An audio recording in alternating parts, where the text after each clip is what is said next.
ഇതാ ഇവിടെ മരണാനന്തരവും ഒരു മനുഷ്യൻ, മനുഷ്യരുടെ പ്രതീക്ഷയായി ഇതാ ഇവിടെ തടിച്ചുകൂടിയിരിക്കുന്ന, വന്നുകൊണ്ടിരിക്കുന്ന, വന്നു പോയിരിക്കുന്ന അനേകായിരം മനുഷ്യരുടെ കണ്ണീരും നോവും മനസ്സിലാവുന്ന ഒരാളെന്ന നിലയിൽ ജാതി മത വർഗ വർണ്ണഭേദമന്യേ മനുഷ്യരെ ചേർത്ത് നിൽക്കുന്ന ഒരു മഹാകാശമായി നിലകൊള്ളുകയാണ്. ശരിക്കും മനുഷ്യരെ ദൈവത്തിങ്കിലേക്ക് കണ്ണുകൾ ഉയർത്താൻ പഠിപ്പിക്കുന്ന ഏതൊരു മനുഷ്യപുത്രനും ക്രിസ്തു യേശുവിനെ തന്നെയാണ് സഖേ നമ്മളെ ഓർമ്മിപ്പിക്കുക. ജീവിതമിങ്ങനെയുണ്ടോ,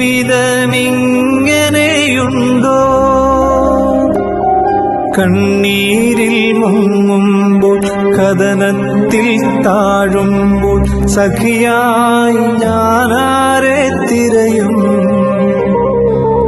കാറ്റന്റെ തോണി പകയോടടുക്കുമ്പോൾ തുഴയെറിയാനാ പുണ്യതാതൻ. ഇതെത്രയോ ഭാഗ്യം, എത്രയോ യോഗ്യം, മലങ്കരയുടെ മായാത്ത പുണ്യം.